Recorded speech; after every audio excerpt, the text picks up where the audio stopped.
नमस्कार मित्रांनो, आज आपण एकत्र आलो आहोत एका पवित्र पर्वाचा साक्षीदार व्हायला। सत्संग परिवार पाठशालेने 100 वर्षाचा प्रवास पूर्ण केला। 100 वर्षाचा प्रवास, किती साधं वाक्य, पण यात दडलेला अर्थ अनंत आहे। 100 वर्षापूर्वी एका महान आत्म्याने एक अशा विचारांची ज्योत पेटवली जी आज लाखो मनांमध्ये प्रकाशमान आहे। ते कोणती पदवी घेऊन आले नव्हते, ना त्यांनी कुठली मोठी सत्ता मागितली। त्यांनी केवळ एकच गोष्ट केली, गीतेचा अर्थ जिवंत केला। धर्मगुरूंचं बालपण साधं होतं, घरात भक्ती होती पण परिस्थिती कठीण।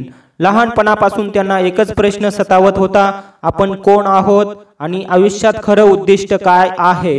शाळा कॉलेजाच्या पुस्तकात त्यांना उत्तर मिळालं नाही, पण एक दिवस त्यांच्या हाती भगवद्गीता आली। त्या ग्रंथातील प्रत्येक श्लोकाने त्यांचं मन हलवलं।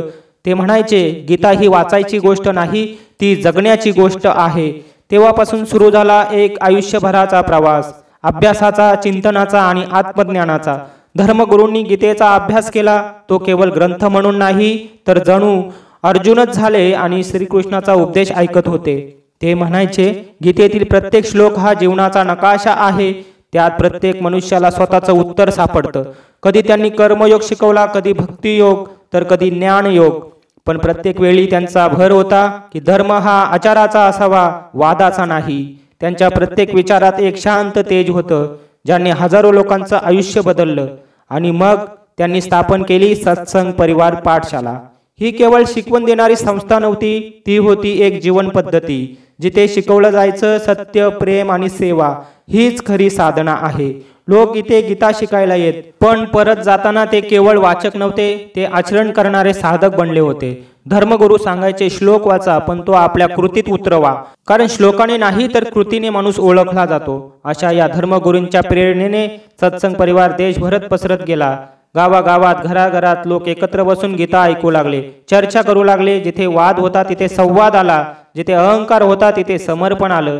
आज त्या 100 वर्षाच्या प्रवासात सत्संग परिवार पाठशाला केवळ एक संस्था राहिलेली नाही, ती झाली एक प्रेरणेचा दीपस्तंभ।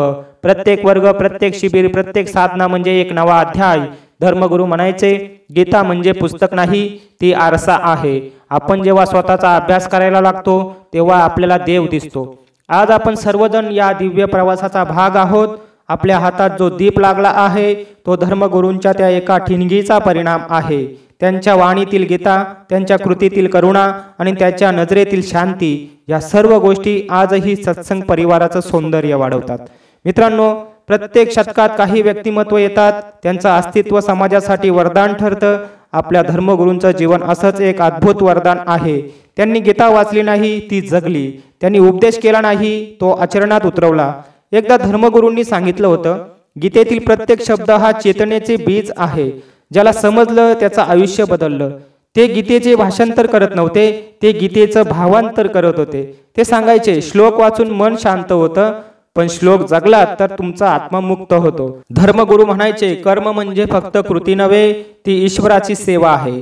ते सांगायचे, आपण जे करतो त्यात अहंकार नसेल तर ते कर्म योग होतं। कर्मण्येवाधिकारस्ते मा फळेषु कदाचन, हा श्लोक ते रोजच्या भाषेत समजावून सांगायचे। आपण फळाची चिंता न करता कर्तव्य पार पाडलं तर परमेश्वर आपल्या सोबत चालतो। एका शिबिरात त्यांनी म्हटलं होतं, आपण जेव्हा दुसऱ्याला मदत करतो तेव्हा आपण देवाला स्पर्श करतो। गीतेतील सेवा ही केवळ पूजा नाही, ती जीवनशैली आहे। आणि म्हणूनच धर्मगुरूंनी शिकवलं, सत्संग म्हणजे फक्त प्रवचन ऐकणं नव्हे, तर एकमेकांच्या जीवनात प्रकाश आणणं। धर्मगुरूंनी अनेकदा सांगितलं, सुख दुःख, लाभ हानी, यश अपयश हे सर्व मनाचं खेळ आहे। जो मनात समत्व ठेवतो तोच खरा साधक।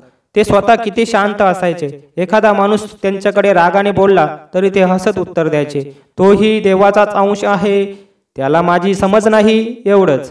अशा शांततेत त्यांच्या शब्दाची ताकद होती। धर्मगुरू म्हणायचे, भक्ती म्हणजे हात जोडणं नाही, हृदय उघडणं आहे।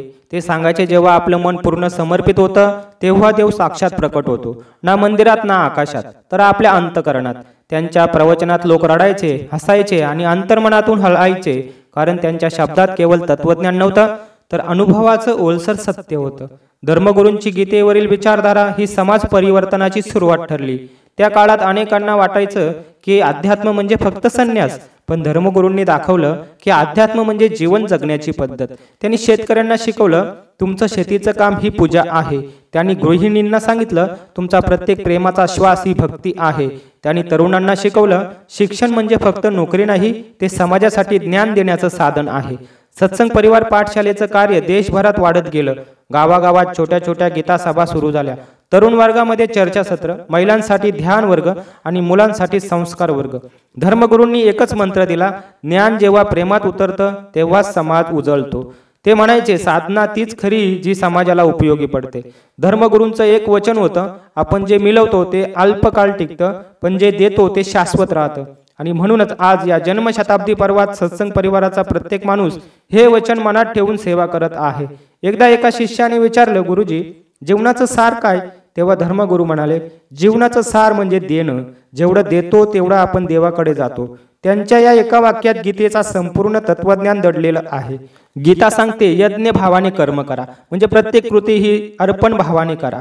धर्मगुरू म्हणायचे आपण देवाला काय देऊ शकतो? फक्त आपलं मन, आपला वेळ आणि आपली सेवा. धर्मगुरूंच्या शिकवणीत 3 शब्द वारंवार येतात, श्रद्धा, सेवा आणि समर्पण.